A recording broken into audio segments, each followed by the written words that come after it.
Welcome to the mock draft. Now, me and Evan have done a mock draft before, but we only did the top 10. This time, we thought we were going to add six more picks. Might as well do the whole lottery. Yeah, why not? And basically, what I did is I simmed the lottery 25 times because I'm a madman. And, I thought let's mix it up because last time we simmed it once and Arizona won to Evan's happy surprise. But we simmed it 25 times. And the Sharks got first pick, and the Ducks leapfrog the Hawks for pick number 2. And the Double. rest of these are sorted by points percentage. So, yes, I know the Red Wings are in a playoff spot right now, but point percentage wise, they wouldn't be in that playoff spot. Yeah, indeed. Thank you, overtime lost points. So we're gonna start out. I know Evan went first last time, but the Sens are picking 6th and the Oilers are picking 5th, so might as well just go with the odds there. The odds and evens. So Evan, you get to go first once again. Okay, so with my 16th overall pick, I looked at some of my rosters, and obviously, we did. I don't know the last time we did our last mock draft. I think it was We did it about 2 months ago. so January. So Mhm. a little bit has changed. Oh, we're going from 1 to 16. I thought we were going from 16 to 1. My apologies. So number one, I thought we were going 16 to 1. So that's why I was saying this might change a little bit. No, number one is Macklin Celebrini. I think it should be pretty obvious choice there. Celebrini tearing it up with Boston University, has 55 points in 33 games played, doing really well for himself. And I think that the expectation is going to be that he could potentially win himself a Hobie Baker.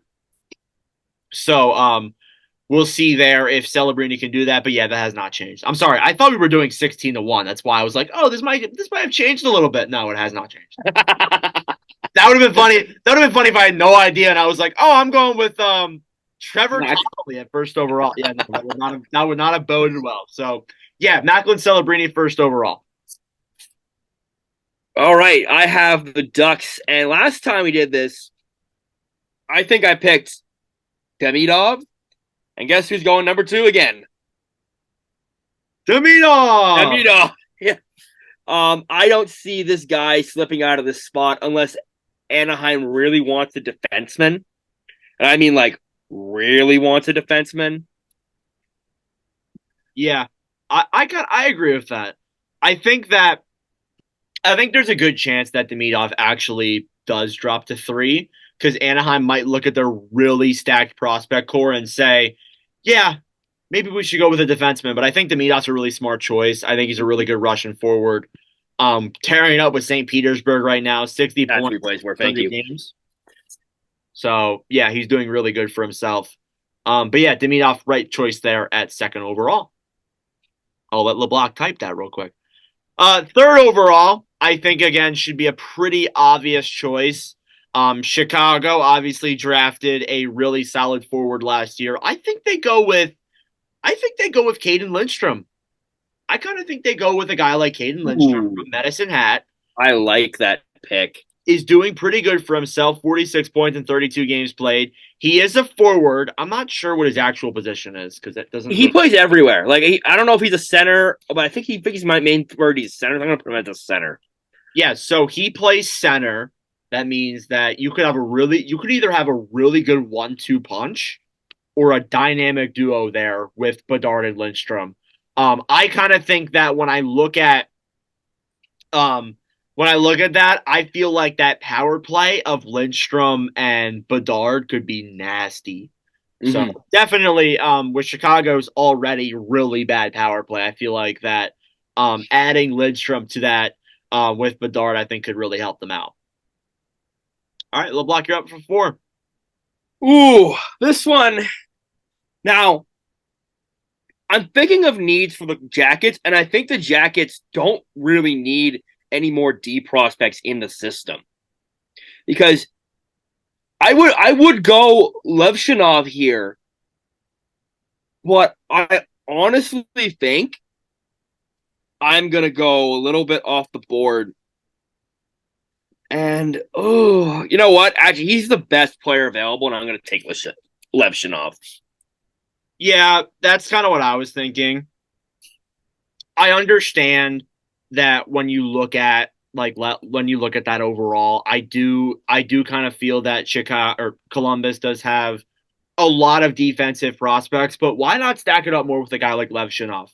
I think that a Russian playing in Michigan State, 32 points in 35 games played, could be a really solid pick for Chicago or Jesus, Columbus, sorry. Columbus. Yeah. Adding him to Juracek, Matejchuk, think that's the big name guys. I think that would be a really solid defensive core.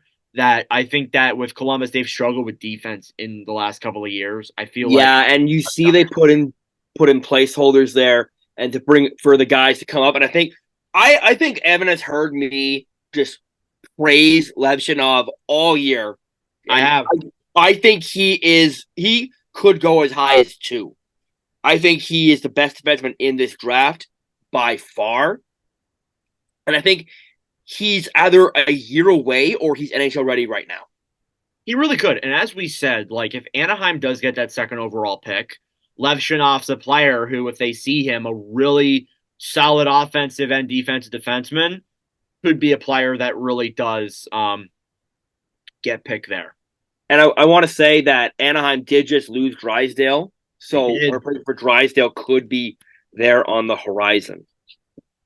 Um, So yeah, I don't believe. I'm just gonna look up one more thing here real quick. I don't believe Levshinov is. It doesn't. It's he is a right-handed defenseman. Yes. Drysdale was a left-handed defenseman. Drysdale's right-handed as well. Oh, okay. So right-handed defensemen are really hard to come by. Exactly. So There is a really good chance that Levshinov gets picked up again by the Ducks. mhm. There's a really good chance because again, as you said, really solid offensive core, a lot of really solid star forwards. It's very possible. But regardless, he's at number 4. So we're not we got a little bit too ahead of ourselves there. Yes. Number 5, Arizona Coyotes. Well, there's a lot of reasons why. I'm going to pick Sam Dickinson at number 5 in this draft. Sam Dickinson, 67 points, 65 games played with the London Knights. There's a few reasons for this. The first reason is that he has the same last name as me. And having someone with the last name as me on one of my favorite teams would be awesome. Just being honest. But as well as that, too, I think Sam Dickinson's a really solid offensive defenseman with a lot of upside. His defensive game needs a little bit of work, but I think that definitely he's a player for Arizona who doesn't have a lot of defense, is a guy that I really think could get picked up by Arizona. I think it's a really good pick there for the Coyotes. Dickinson is very good. He had a decent pre-draft year, and this year he's just exploded. Offensively, he's a very gifted. He kind of reminds me a little bit of early Erik Karlsson when he actually played some defense. But yeah, Sam Dickinson is probably I always just said Leshevinov's probably the best defenseman, but Sam Dickinson's the most NHL ready defenseman in this draft. Yeah, absolutely. And I think for a team like Arizona who's trying to get back in the playoffs, you pick Sam Dickinson at number 5 there. Number 6, LeBlanc's favorite team. Yes. Now Ottawa, I think Ottawa right here is probably licking their chops because there's a guy here who really they really do like, and he's a right-handed defenseman by the name of Zane Parik from Saginaw. Really high pick there, but I like it. And you might say it's a reach, but I think Ottawa right here, they haven't had a good right-hand defenseman since Erik Karlsson left. I agree. They really haven't, to be honest with you. I'm pretty sure he plays for Saginaw. If he, yeah. or if I'm he does. Yeah. So he's good defensively. He's a really good offensively. But the defensive game is up to par with NHL standards, and you develop that more. I think you're going to get a really good right hand defenseman. Him and Jake Sanderson as a future pairing. That just screams competent defense. That screams what every Ottawa fan wants: competent defense. Yeah, I think that Ottawa definitely needs a defenseman. I think that the forward core it's definitely good enough, in my opinion, but I definitely think you would want a defenseman, and I think a guy like Parik could really help out with Ottawa. Number 7 to the Montreal Canadiens. I think it's about time you pick him. I think you pick you pick Cole Iserman. I think you go with him. I know Iserman might be a way too low here in your guys' opinion, but I really do think that Iserman has some issues he needs to figure out for sure. His skating's definitely a factor. There may be some attitude issues there too. But 73 points in 45 games played with Boston University is a guy who has more goals than he does a points per game pace, which is awesome to see. But there are some notable factors that need to get worked on there if you're Cole Iserman. And I definitely think that he will solve those, but I think going to a team like Montreal is going to help him out for sure. And Montreal Listen, sports. Cole and Cole. How about it? That's a good idea. I wasn't even thinking about that. Yeah, Cole and Cole. I mean, I think Iserman gives the Habs you could argue that he gives the Habs what Caulfield is right now, but at he had a higher ceiling. He does I would agree with that. He does have some things to figure out. There's rumors about him having character issues, attitude problems, not being a team player. I mean, his skating is not that great either. Yeah, he has a lot of things to work on, like we've said. But I think him at 7, I think that's a really good pick for Montreal. Yeah, I agree. I think Iserman's the right pick there to go for the Canadiens. Number 8, the Devils. Ooh, number 8 to the Devils. That is they pick a goalie. I wish there was a high touted goalie here because he would definitely go to New Jersey right here. Since you passed on him, I am actually going to go with. Where is he? I just saw him on my list. Where'd he go? Berkeley Cadden. Ooh, interesting. Like Lindstrom, he's a forward. He plays everywhere, so it's not. We don't know where he is in the NHL. I assume he projects as a center at the NHL level, but he is basically the all around package for the New Jersey Devils. You're getting another center, which you could say New Jersey has enough centers, but with Dawson Mercer not really meeting expectations this year, you can argue that he could be a good second line center. You can put him on the wing on that second line come the future down the stretch. I think he's the best player available at this spot. He's having a pretty good year for Spokane in the Western Hockey League. Yeah, I agree. I think Cadden's a good pick there for sure. There may be some debates that go with a defenseman maybe here, but I think that definitely their defense is stacked enough. And even though like there's been some concerns with that, I do think that like it's good enough. But Cadden adding that to him, I think I agree with Mercer's a good pick there too. 111 points in 65 games played, so could be a dangerous player there for the Devils if they get him and add him to another really solid core with as we said, like Hughes, Heischer, really solid players. I think that Cadden could do really solid. I say, who's fuming at that pick above them? Buffalo. Oh, for sure. Number 9, Buffalo Sabres. Sabres definitely wanted a guy like Berkeley Cadden, but that's okay. I think they go with a defenseman here, and I got a player. Perfect. It's a really defensive draft this year. I think you go with Anton Silyev. I love it. Someone who's really dropped on our rankings for sure. But regardless, is a very solid defenseman. For Torpedo has 11 points in 63 games played. That screams defensive to you. That screams defensive. A guy who doesn't get a whole lot of points screams defensive. And this is something that Buffalo absolutely needs. You acquire Bowen Byram, you get Rasmus Dahlin, you get Owen Power. Add Silyev to that? Oh, my Lord. Silyev's a big boy. He's a big boy, too. He's 6'7". 6'7"? 6'8" on skates. Yes, that will make an amazing defensive core. Bowen Byram, Rasmus Dahlin, Owen Power, and Anton Silyev is the defense of the future for the Sabres. Add that to an already really good forward core and a developing goalie in Devin Levi. Man, Buffalo could be a playoff team next year if they get Silyev and he comes over. Mm-hmm. Like that, man. Buffalo already has one of the best prospect pools in the league, and you add Silyev, who honestly in this one he fell at ours. So he did 100%. He's a much better defenseman than what we're profiling him to be here. going to 9, but definitely would be awesome for the Buffalo Sabres if they got him. Hang on, I accidentally deleted this. It's, Darn it. I was so mad you made a good pick. I think it's still Aev. Yeah, still Aev. Torpedo. Right. A team we're not used to seeing in this spot. Yeah, this is like very unusual when you look at just overall, very unusual.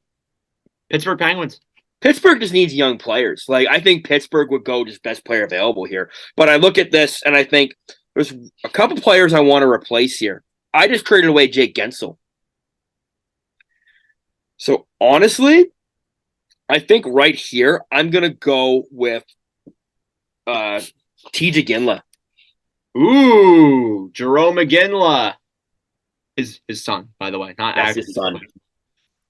He's actually risen up. I believe he was much lower. I don't even think he was in our top 10. He was in so my on my page, my original mock draft. Ginla. My original mock draft, I had him at 10, and then he dropped, and now he's coming back up. There's a couple guys that could have taken over him, but I think he plays just like his dad. Like Ooh. he's not. I don't want to say he's a carbon copy of his dad because he's definitely has his own game, but he plays very similar to Jerome. He plays. Makes a lot of sense. I mean, you want to be like your dad, obviously, when you're a son. So it makes a lot of sense. But yeah, if he's anything like his dad, could be a great pick there for Pittsburgh. But yeah, I really like that pick. I think Pittsburgh, honestly, with the Jake Gensel deal and drafting a few guys in previous years, like Jaeger and a few other players, I think that Pittsburgh's building up not that bad of a pool, in my opinion. And I think that with some of these guys come over, they could be some pretty exciting players for this future. But obviously, we shall see. As I let LeBlanc type that, I'll go into number 11. Kelowna. Kelowna. All right, there we go. All right, Seattle. We got Seattle. I honestly don't really know with Seattle. I feel like they could go with a forward or a defenseman. It really kind of depends. I feel like they kind of go with best player available, in my opinion. I don't know how you feel, LeBlanc. I think the best player available to that point is probably Consta Helenius. Yes. From Jokerit, 36 points in 51 games played.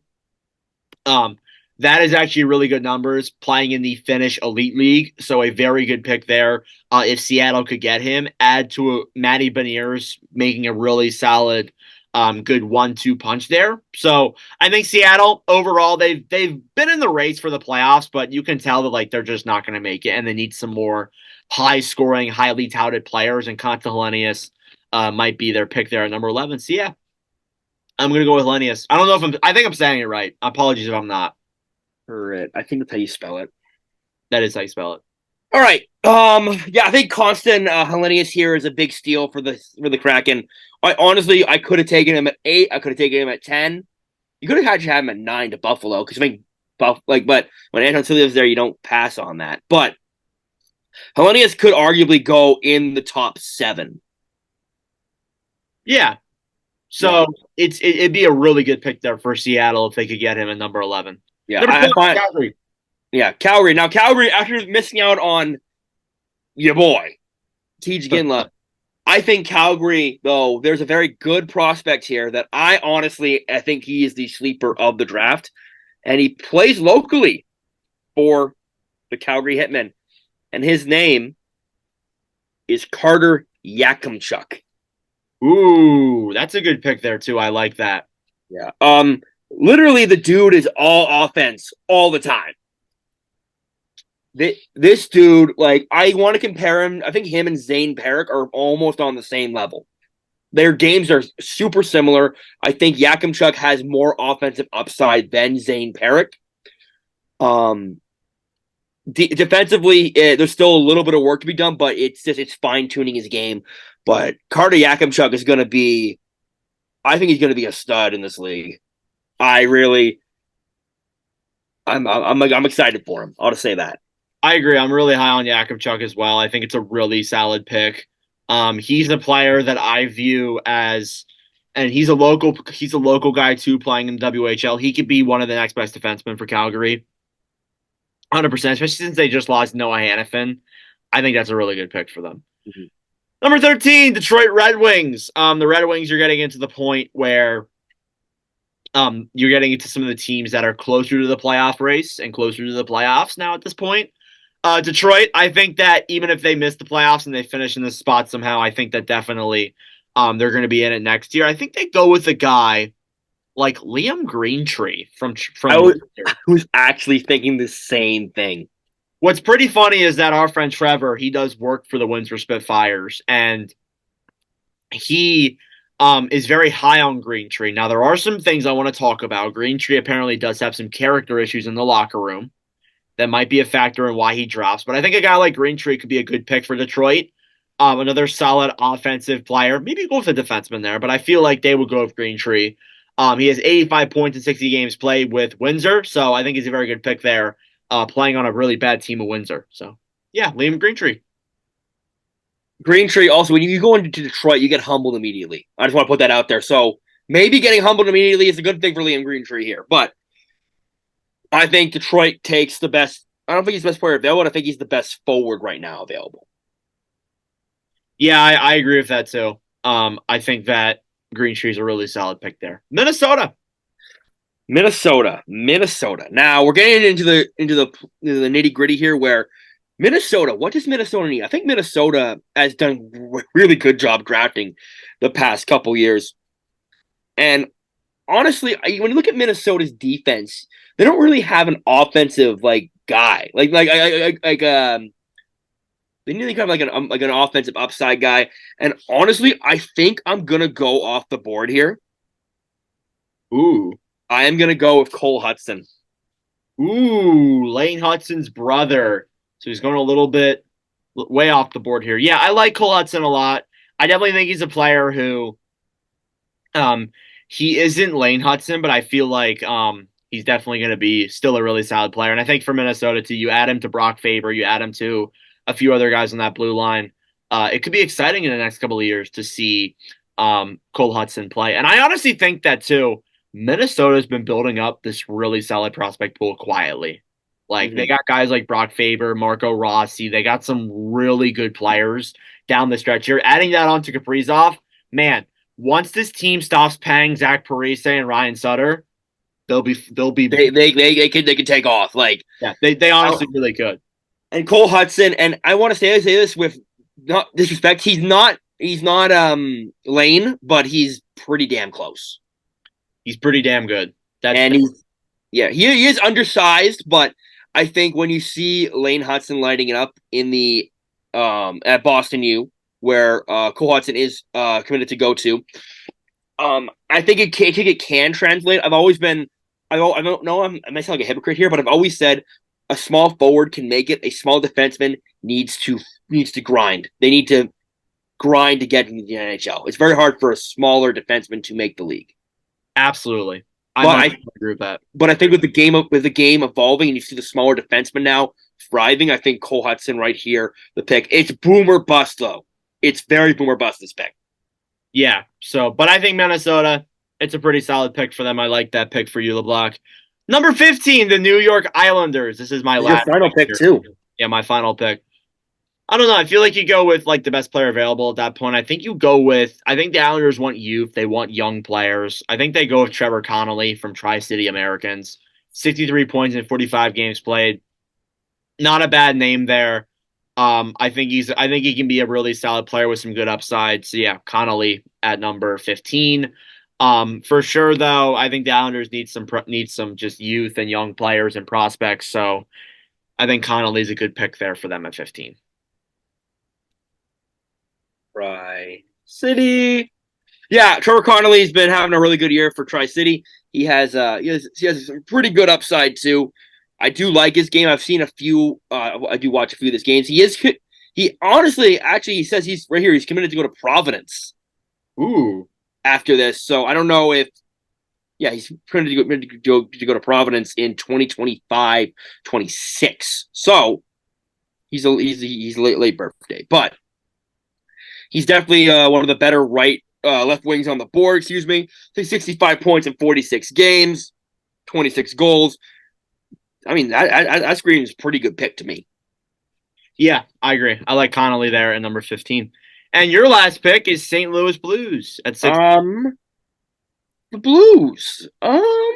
This one is kind of tough, but I think we have. I missed a player who honestly maybe should have gone where Hudson went. I'm not gonna lie to you here. Where'd he go? I saw him. It's left-handed defenseman from the University of Denver, Zeev Brunum. Ooh. I'd be Oh beyond. man, that's who I was forgetting. I was like thinking, like, am I forgetting someone here? That's who I was forgetting. Yeah. I think if they get him at 16, that's a steal of the draft. That's the steal of the draft. He had a really good World Juniors. He did. He played Like a, really, and he was a guy who, when I was watching the World Juniors this year, really stuck out to me. Mhm. So he had a really good juniors. Yeah. If St. Louis gets that, they need someone to replace the old guard of defensemen that they currently have. So Z Brunum right there makes perfect sense to me. 100%. I agree with that. I do want to give a couple shout outs to guys who honestly could have gone in our mock but didn't.